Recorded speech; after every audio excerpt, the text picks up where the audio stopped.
Tonight we're going to do two talks. We're going to try and wear you down tonight. First talk is going to be astronomy and the Bible. That's a very big area for a lot of people. One of the questions I will answer is how did that distant starlight reach this Earth if the universe is only 6,000 years old? I'll show you how to answer that question. Then we'll take a short break after we get done astronomy. Then we're going to go into the biblical side. Why it matters what we believe. And we're going to talk about the days of creation. We'll go into great detail on that. So we'll find out what the Bible says. We will see what the Bible declares about the age of the Earth. So those will be our two talks. Then we'll open up to questions if you have any questions. So let's start. Astronomy and the Bible. Our roadmap through this one are going to be starting with the two models. What does the creation model teach? What does the evolution model teach about the history of the universe?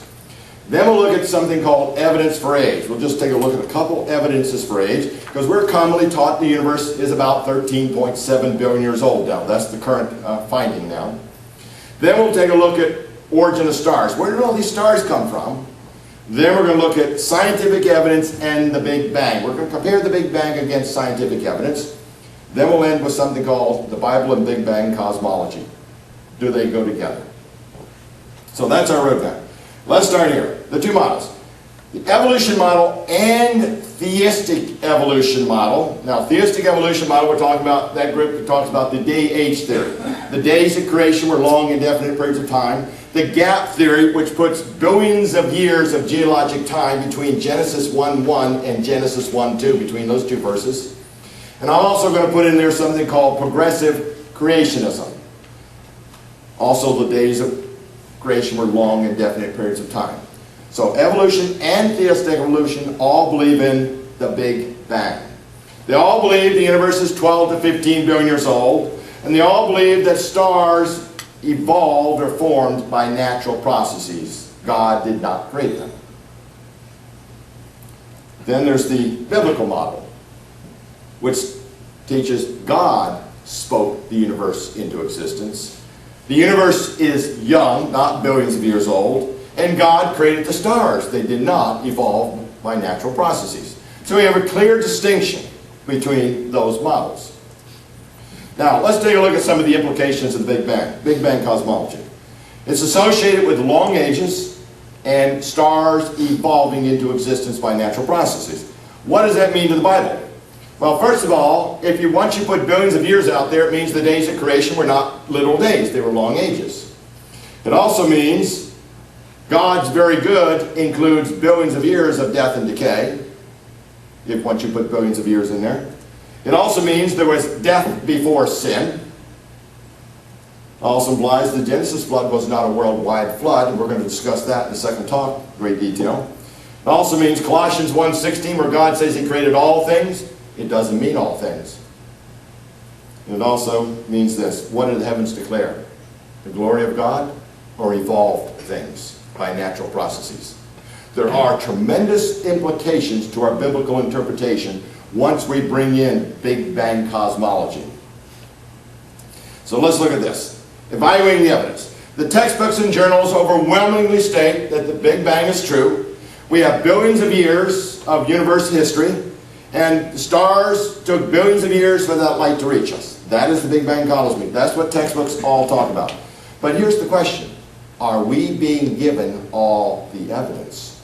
Or are they just giving selected information in the textbooks to protect evolution? We saw that yesterday in the Origin of Life. They're just giving selected information. Now I have a question here. If any organization purposely hides information from its followers, what do you call that? That's a cult. That's exactly where evolution falls into a cult. Now, what we're going to do here is test the accuracy of these models. We're going to look at more of the evidence. Evidence that has been purposely censored out of the textbooks. And what we're going to find is evidence against one position is going to be support for the other. In other words, if we find evidence this universe has to be billions of years old, then that will be evidence against the biblical model. But if we have evidence, scientific evidence, that this universe and Earth is young, then that is evidence against the evolution model, which we never see in our textbooks. So let's start here. Evidence number one, the recession of the moon.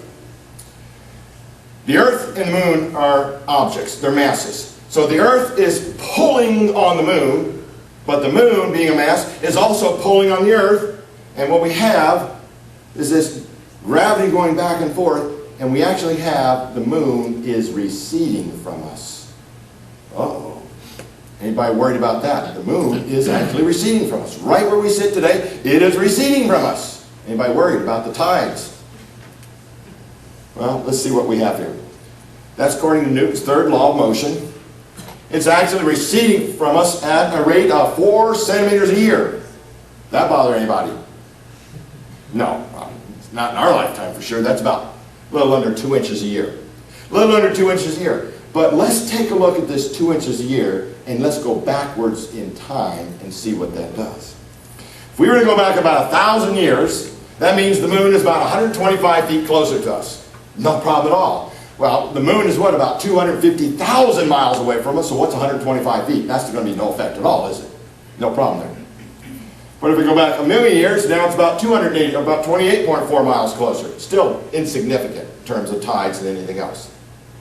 Go back a million years. If we go back 10 million years, now it's 284 miles closer. So still, that's not very much compared to 250,000 miles.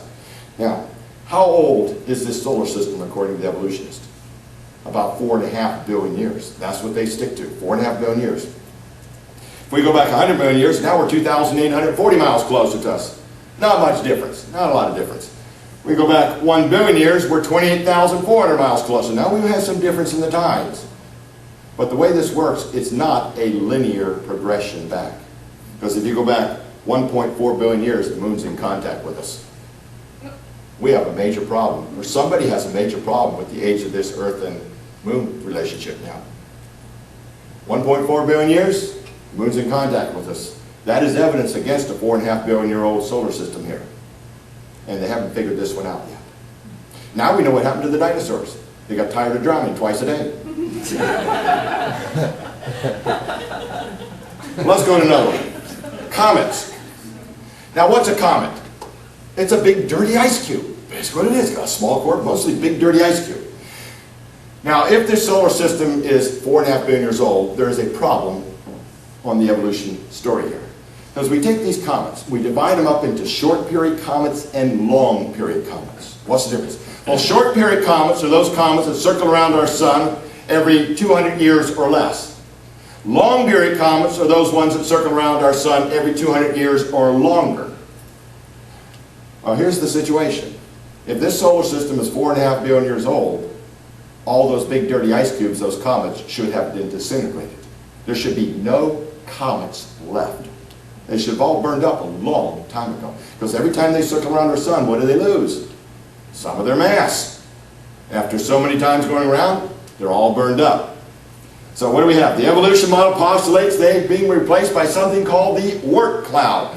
That is the cloud that's supposed to be replacing the long period comets, 200 years or longer.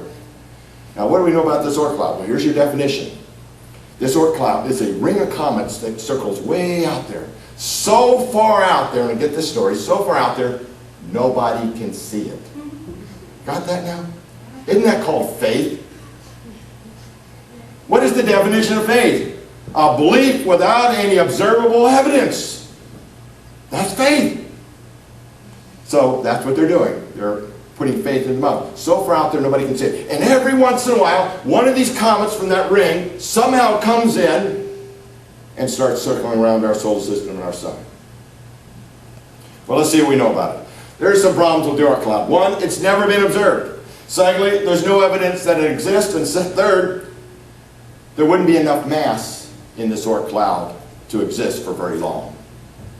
There wouldn't be enough mass. According to the evolutionists, when the solar system was formed, there was a lot of collisions of these mass. There would have been so many collisions to form these planets, there wouldn't have been enough matter or material left to even form a ring of comets. So that's a third problem. Well, let's take a look at what some scientists know. Don DeYoung, PhD in physics, wrote a book called Astronomy in the Bible. This is what he says. The existence of the Kuiper belt, I'm going to talk about that one in just a moment, and the Oort cloud of comets has not been verified. Perhaps there is an alternative. The presence of comets may be evidence that the solar system is not as old as often assumed. because there shouldn't be any of these comets out there going around our sun. Now, the Oort cloud is supposed to feed the long-period comets. The Kuiper belt, which is out around Neptune area, is supposed to feed the short-period comets, 200 years or less. And the same reason, every once in a while, one of these ring of comets that circles around out in the Neptune area, that far out, comes in, starts going around our sun, circling around our sun in an elliptical format. Now, we've never seen the Oort cloud. No evidence that it exists at all. But we have seen some Kuiper belt objects. We have seen some of those. Kuiper belt objects, KBOs, what we call them. Kuiper belt, we have seen some. But that does not support the evolution model. See, what they will do is say, we have observed these things, but they won't give you the rest of the story. You see, here's the problem. The comets we see going around our sun in this elliptical orbit here, probably some of the biggest ones we find are about 10 kilometers in diameter. That's pretty big, 10 kilometers in diameter. But every object we see in this Kuiper belt is at least, the minimum size is 100 kilometers up to 500 kilometers in diameter. Way too large. If we were to see something that was 100 kilometers in diameter going around by our Earth and around the sun, it would be a spectacular event. But we've never seen that. They're all far too large. Here's some more things about that. Kuiper belt. S. Alan Stern, Sky and Telescope, makes this statement. The region simply doesn't possess anywhere near enough material for them to accumulate over the age of the solar system. In other words, there's not enough objects out there to have fed this solar system, this ring of comets, this comets going around our sun for 4.5 billion years. There's not enough objects out there to do that. There would have been at least 100 times more objects needed at some point in time to have these comets continue going around our sun in elliptical orbit. So there's no verification of the Oort cloud and none of the Kuiper belt. But remember what they're going to teach you in your textbooks? We have a Kuiper belt, we've seen the objects, but they won't tell you what they really saw. They're all too large. Comets in the Oort cloud. Timothy Ferris writes a book called The Whole Shebang, The State of the Universe Report. Now this book actually gets used as a textbook in some universities in the astronomy class. And he says this: though the Oort cloud has yet to be observed, the theory accounts so well for the distribution of comets' orbits that most astronomers today accept its existence. In other words, they are accepting the Oort cloud's existence with no observable evidence. What is that called? An unquestioning belief that does not require proof or evidence. That's the definition of faith right out of the dictionary. But did you know evolution does not allow for faith? Found that out yesterday talking to a gentleman who was here. He didn't want to have faith, even though he gave me the definition for exactly. So we have to be careful. If we can't observe it, we have to be able to admit we have faith. I have faith. I have a bias. Everybody has a bias. I have a bias. Everybody else has a bias. Folks, if we can't observe it, we don't have any physical evidence, at some point in time, we have to admit we have faith. We just have to admit that. There's nothing wrong with admitting you have faith. Maybe we'll find something out later. Maybe we won't. But we have to admit it at some point. Let's take a look at this. Comets in the Oort cloud. Many scientific papers are written each year about the Oort cloud, its properties, its origin, its evolution. Yet there is not a shred of direct observational evidence for existence. Who wrote this? Carl Sagan. One of those firm evolutionists. Here he's saying there's no evidence of it, but we're going to believe it. That is called faith. Doesn't matter how you try and worm out of it, it is faith. But evolution does not allow for faith. It's called a naturalistic model. Materialism. Therefore, they have absolutely no answer other than maybe the universe or solar system is not that old. Comets in the Oort cloud. Danny Faulkner, PhD in astronomy, says this. Since it cannot be detected, the Oort cloud is not a scientific concept. It is not bad science, but non-science masquerading as science. The existence of comets is good evidence that the solar system is only a few thousand years old. See, when you look at the data, and you just look at the data, and interpret what the data says, it clearly supports it's not that old. But if you want to ignore the data and have a belief system, that's okay. There's nothing wrong with having a belief system. But the data does not match the old solar system. Then we got the age of the sun. Now what does the sun do? Well, the belief is it does what it does through thermonuclear fusion. In other words, we have the hydrogen going to helium and on up to some other elements, eventually on up to iron. That's what's happening there, thermonuclear fusion. Now, the core of the sun, as it's going through all this thermonuclear fusion, will gradually grow brighter with age. That's what we believe about stars. That's the common theory about stars. As they grow older and older, they will grow brighter and brighter with this age. And we believe our sun, based on the evolutionist ideas of age, is about halfway through its lifetime. It's about 4.5 billion years old, according to evolutionist dating ideas. And it should have a lifetime total of about 10 billion years. So we're about halfway through. Now, here's the problem. If the sun is 4.5 billion years old, it should have brightened by about 40%. Since its very beginnings, when it first turned into a star, it should have brightened by about 40%. In other words, it's 40% brighter today than it was 4.5 billion years ago. And if it's getting brighter with age, that means things are heating up. So let's take this back a little bit. The average temperature on this planet is about 59 degrees Fahrenheit. And that's going all the way back in time. It's been fairly consistent. There's been an ice age. There's been differences here and there. But if you take it back all these billions of years, the claim is about 59 degrees Fahrenheit. That's been about the average temperature through all these years. Now, we go back 3.5 billion years, not 4.5, but 3.5 billion years, that's when life is supposed to have originated. You go back 3.5 billion years, that would put the sun about 25% less bright than it is today. Means it would be cooler. How much cooler?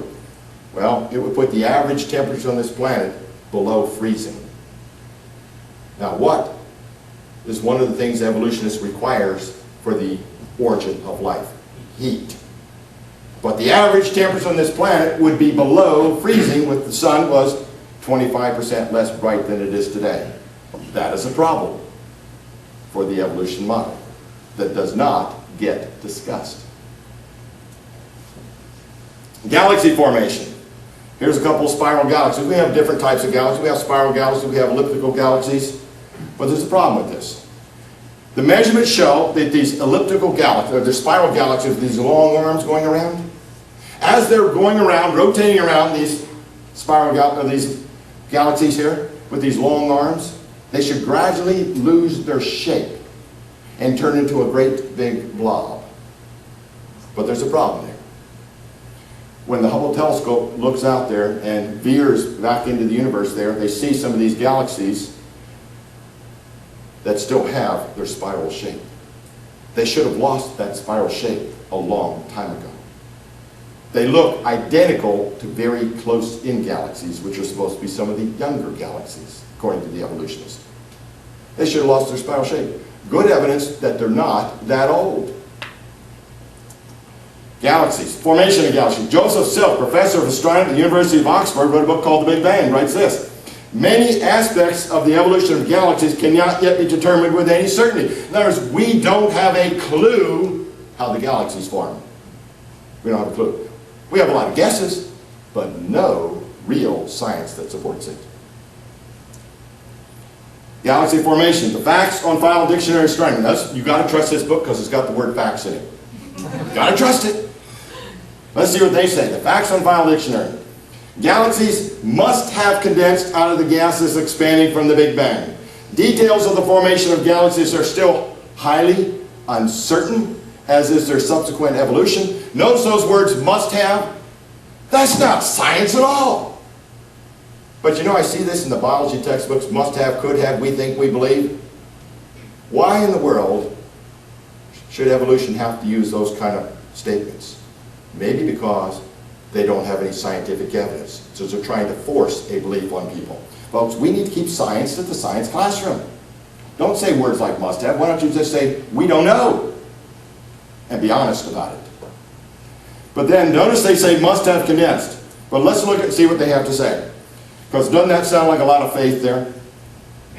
Why is there must have any more scientific than in the beginning God created? Why is it? It isn't.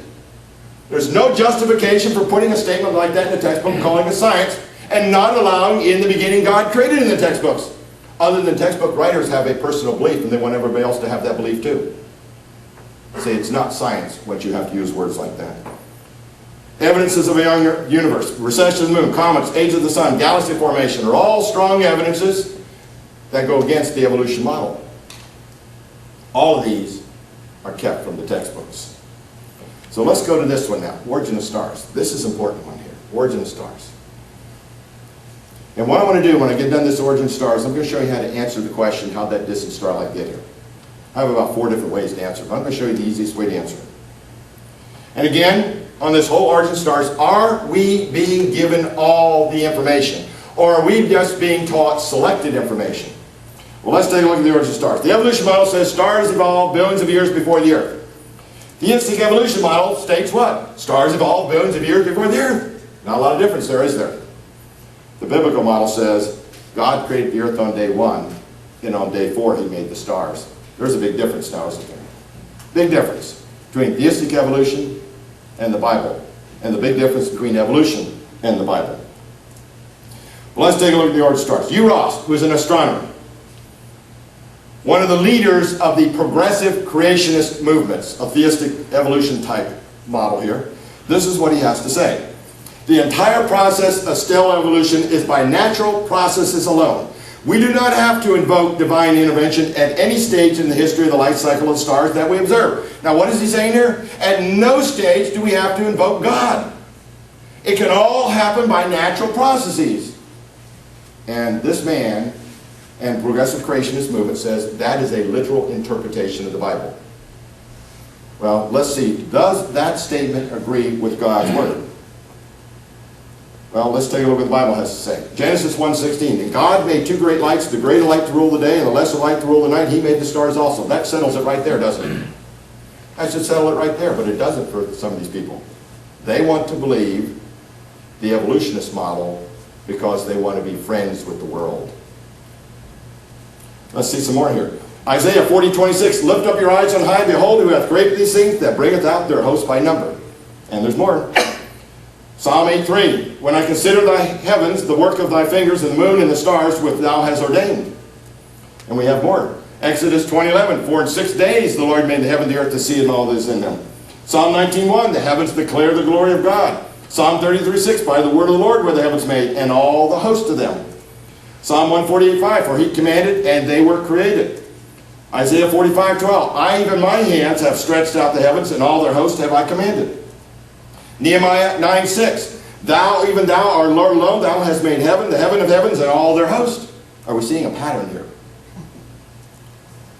All things were made by him, right out of the Gospels. For thou hast created all things of thy pleasure, they are and were created. Revelation. It's kind of a theme throughout the whole book, isn't it? So here's the question. Is stellar formation by natural processes compatible with Scripture? I don't believe so. I think it is by the word of the Lord that the stars were made.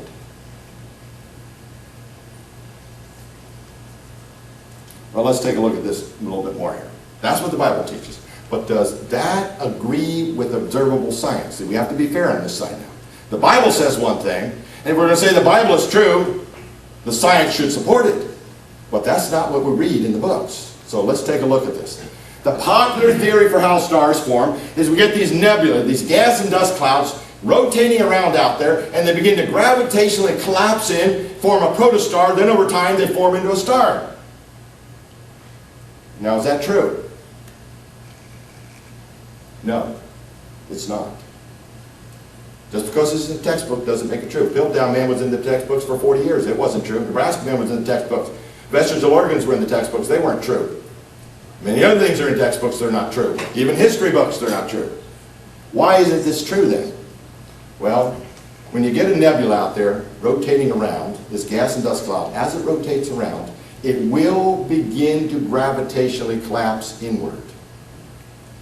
But as it begins to gravitationally collapse inward, it generates heat pressure. And that heat pressure causes that cloud to re-expand. It is theoretically possible for it to gravitationally collapse and form a star. But it has to be very, very condensed. And we don't observe any gas and dust clouds doing that. Let's take a look at what some of the astronomers have to say. So gas and dust clouds will expand, not contract. You can go to your Physics 101 book, read the gas pressures, and right there you'll see, you can do it mathematically, that it will cause that gas and dust cloud to expand. Let's see what they have to say. Don Youngin, PhD in physics, says this. The complete birth of a star has never been observed. The principles of physics demand some special conditions for star formation and also for a long time period. A cloud of hydrogen gas must be compressed to a sufficiently small size so that gravity dominates. And he concludes, in space, however, almost every gas cloud is light years in size, hundreds of times greater than the critical size needed for a stable star. As a result, outward gas pressures cause these clouds to spread out farther, not contract. Wow. Let's look at some more of that. Fred Whipple, The Mysteries of Comets, Washington, D.C., Smithsonian Institute Press, 1985. Now, I can use, this is an old quote, 1985, but nothing has changed in star formation over the last 25 years. And this is what he has to say. Precisely how a section of interstellar cloud collapses gravitationally into a star is still a challenging theoretical problem. Astronomers have yet to find an interstellar cloud in the actual process of collapse. Wow. There's your Smithsonian Institute. Are they a Christian organization? Not hardly. Let's look at another one. Danny Faulkner has his PhD in astronomy, says, to many astronomers it seems reasonable that stars could form from these clouds of gas. Most astronomers believe that the clouds gradually contract under their own weight to form stars. This process has never been observed, but if it did occur, it would take many human lifetimes. We're talking about 100,000 years or more. So anybody that said they've seen a star form is really old.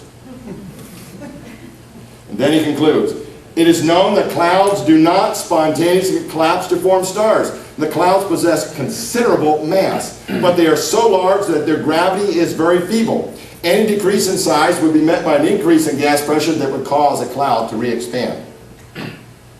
Let's see more, just to make sure. Hans Alvin, Nobel Prize winner from NASA, says this. There is general belief that stars are forming by gravitational collapse. In spite of vigorous efforts, no one has yet found any observational indication of confirmation. Thus, the generally accepted theory of stellar formation may be one of 100 unsupported dogmas which constitute a large part of present-day astrophysics. Are we seeing enough of this here? Getting the clue here? Let's do another one. Charles Ladd and Frank Shute, both astronomers. See what they have to say. Despite numerous efforts, we have yet to directly observe the process of stellar formation. The origin of stars represents one of the fundamental unsolved problems of contemporary astrophysics. I think we got the pattern. But we got to go to our facts on file dictionary, don't we? To get the real scoop here. Let's get the real scoop. Here's what they say. Stars are formed by the gravitational collapse of cool, dense gas and dust clouds. Whoa. That's what they're saying. But you know, sometimes you have to read the rest of the story. If that's where you stop, you might believe this. But let's see what they also say in this book. They go on. There are problems, however, in initiating the collapse of a gas cloud. It resists collapse because of, firstly, its internal motions and the heating effects of nearby stars. Secondly, the centrifugal support due to rotation. And thirdly, the magnetic field pressure. And finally, they say, in a massive, dense cloud shielded by dust, it is believed that collapse can be triggered when the cloud is slowed on passing through the spiral density wave pattern of our galaxy. Notice that word believed. Why do they have to use a word like that? Because they have no evidence. Why is that more scientific than in the beginning God created? See, we're allowing one religion in the classroom and not another. If we're going to let one religion in, we should allow them all, folks. But we're not, because evolution turns out to be a very protected religion in this country. Well, wait, here we go. Star nurseries. Everybody remember this one, the Eagle Nebula. It's all over the place. It's in the textbooks. Does this picture show stars forming? According to the textbooks, it does. But you see, we need to get the rest of the story again. There's a lot of deception going on here. If we're going to teach science, we need to teach all the science so we can start thinking like scientists. See, many teachers out there, many scientists have been indoctrinated into thinking like this, and they need to be retrained to start thinking like scientists. We've got to get people starting thinking like scientists. Go through the scientific model. Start understanding that. Don't reject it. Start looking at all the evidence. When dark nebula, here's what happens. When these dark nebula, these gas and dust clouds, when they collide with an emission nebula, very bright, hot nebula, they will collide and form these great big fingers to stick up like here and you see in the Eagle Nebula. But here's one of the big problems. Those bright spots have been measured at about 10,000 Kelvin. That is so hot, they could not condense. They're going to expand. Now, where's that come from? That actually comes from a series of astronomers on that. A series of astronomers have confirmed that. These are so hot. Then there's the other thing. Well, we see there were no bright spots there, then we saw some bright spots. That's because the gas and dust cloud is spreading out, and now we can see behind it. See, they don't tell us that. They disallow anything that goes against their model. Just look at this piece of evidence and don't look at this. Folks, if you're going to think scientifically, you've got to look at this piece of evidence, and you've got to look at this piece of evidence also. You can't rule it out, because once you do, you're no longer scientific. You become a faith. Well, let's look at another one, star nurseries. Martin Rees, a leading researcher on cosmic evolution, leading researcher in this area, in his book, Before the Beginning, 1998. Stars are still forming today. About 1,500 light years away lies the Orion Nebula, enough gas and dust to make millions of stars. It even contains protostars that are still condensing. Watch this, though. Last year, images taken by the European Southern Observatory with a very large telescope in January 2002 of the Horsehead Nebula in Orion verified the structures are expanding. Now, what do we think about that gentleman's conclusion in 1998? He was completely wrong, wasn't he? Because he was thinking this way and not like a scientist when it comes to this issue. I'm not saying these people aren't smart, folks. They are heads and tails above me in intelligence.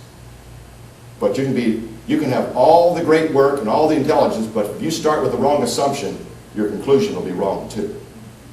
And that's what's happening. Star formation in time. I like numbers. Most of you probably know by now, I like numbers. This is the number of galaxies that the astrophysicists calculated in the universe. About 100 billion galaxies, scientific notation 10 to the 11th. They also say that the average galaxy has about 200 billion stars in it, 2 times 10 to the 11th. I want to see if their numbers add up here. Let's give them an age of the universe 20 billion years. They're saying now about 13.7. So we're going to give them 20 billion years, give them a little extra time here. If you take 100 billion galaxies, multiply that by 200 billion stars, divide that by 20 billion years, that means 1 trillion stars are forming every year for 20 billion years. Whoa. That's a lot of stars forming in this universe. I know the universe is big. 1 trillion stars every year. Let's bring those numbers down a little bit. That calculates out to 2.7 billion stars per day. In other words, today 2.7 billion stars must have formed. Let's bring it down a little bit more. That's 31,700 stars forming every second for 20 billion years, folks, and we can't even see one. The numbers don't add up. See, when you put the science behind it and match it up, it just doesn't work. You know what the explanation is now? During the early stages of the universe is when most of the stars form. Folks, that's nothing more than faith.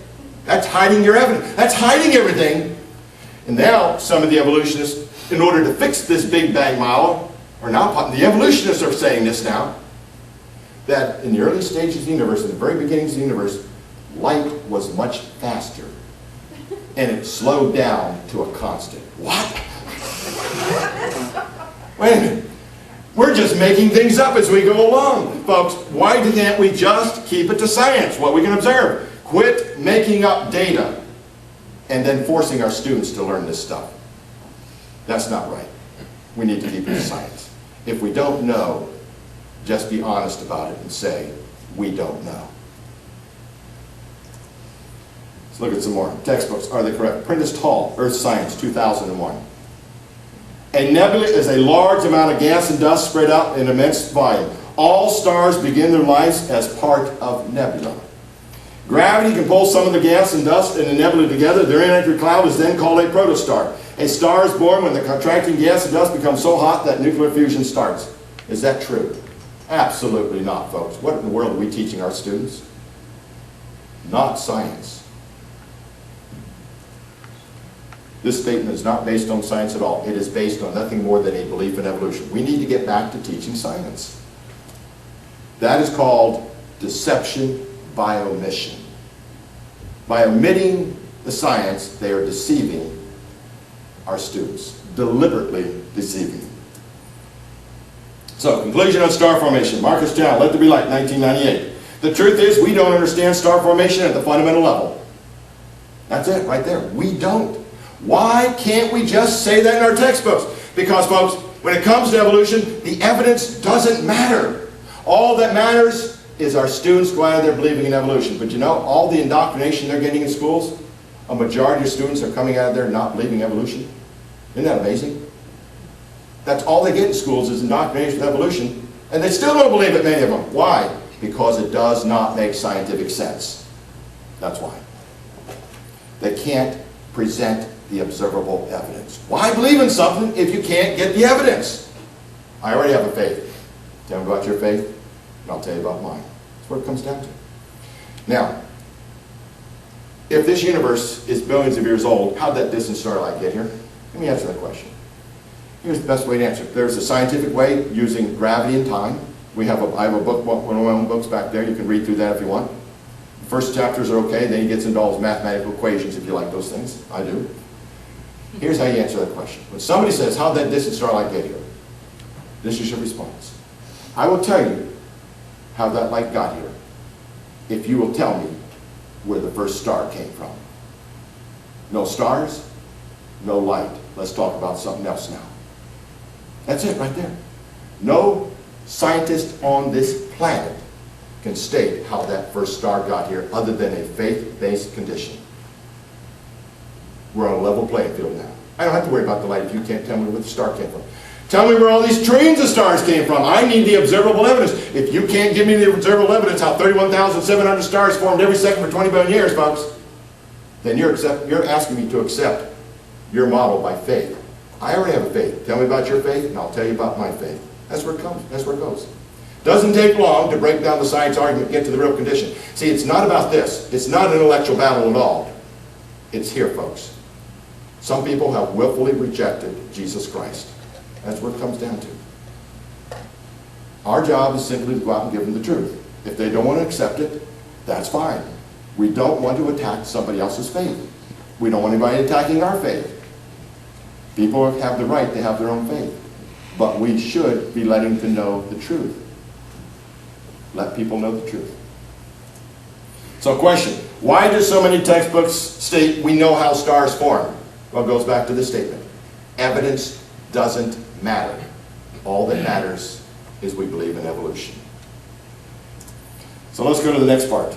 Scientific evidence in the Big Bang. Now, are we being told all the evidence again? It seems that the Big Bang is almost a fact, based on what I read in textbooks. Well, let's look at the evidence. Evidence of the Big Bang. Here's some of your popular evidences for the Big Bang. The redshift of starlight, cosmic background radiation, element abundance, education system in the medium. That's some of their best evidence right there, education system in the medium.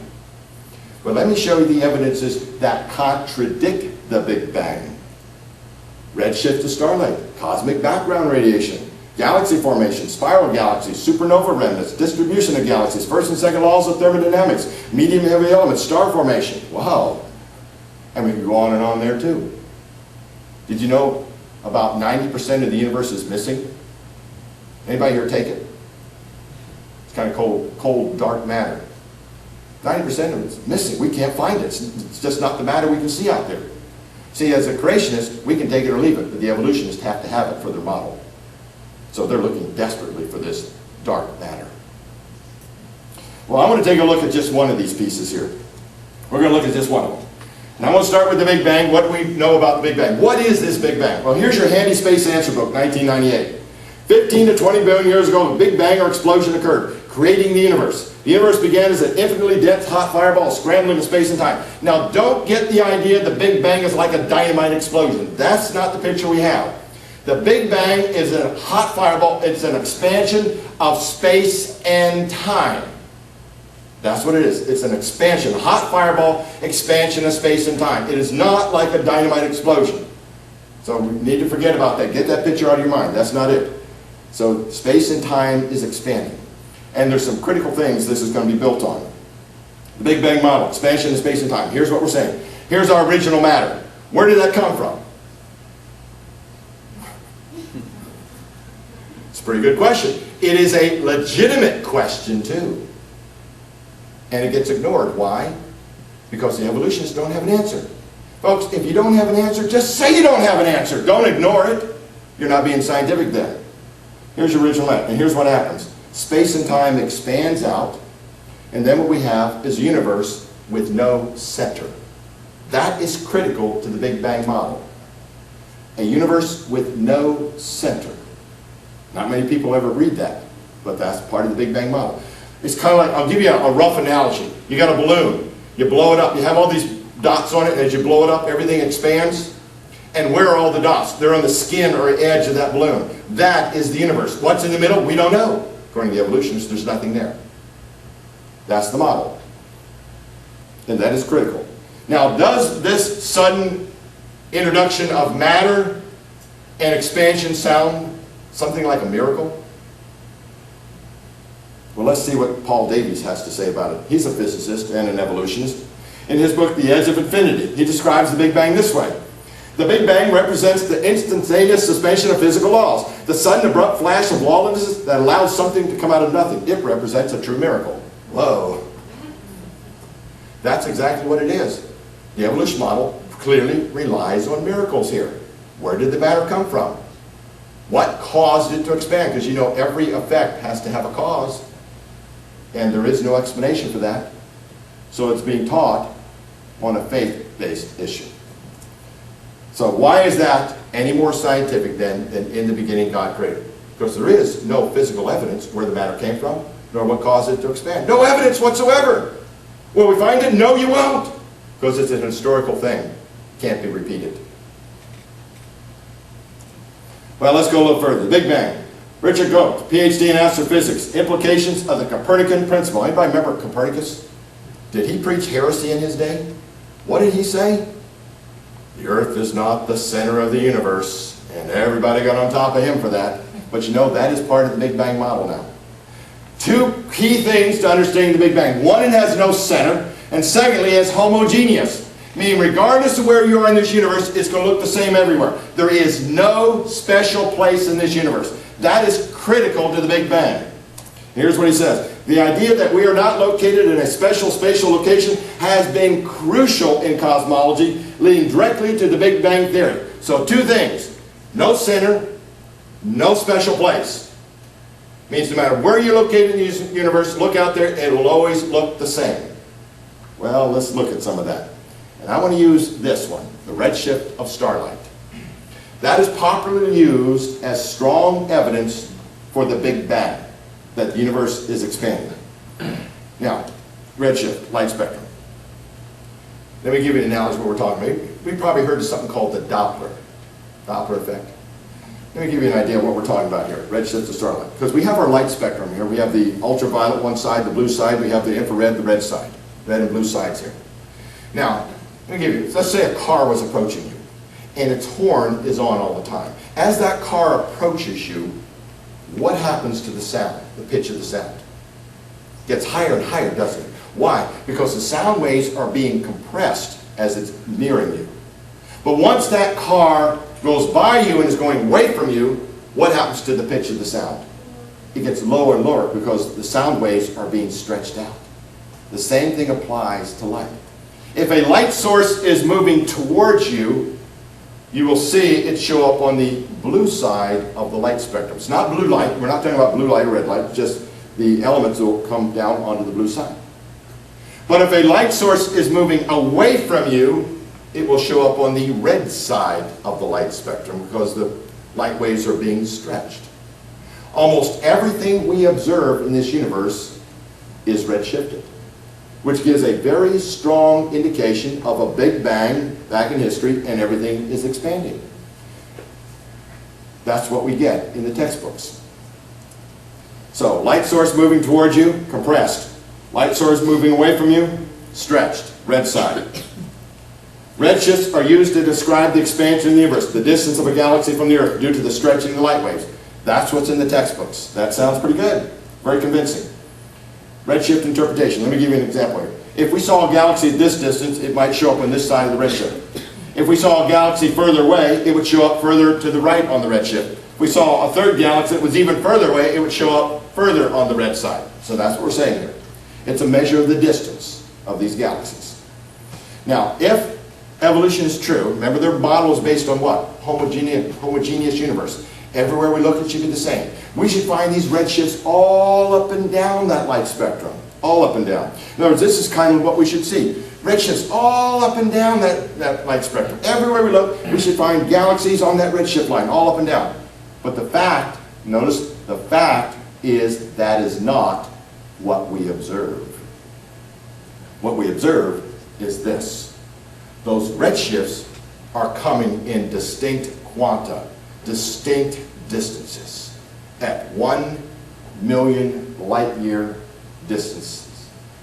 In other words, we see a redshift at 1 million light years. We see another redshift at 2 million light years, another one at 3, and another one at 4, but we don't find anything in between there. They're coming what we call distinct quanta. And we look out there and we see these concentric circles around us. Let me give you an idea of what we're talking about here. There's our galaxy. That's the best PowerPoint can do there. There's our Milky Way. We look out there and we see a concentric circle of redshifts at 1 million light years.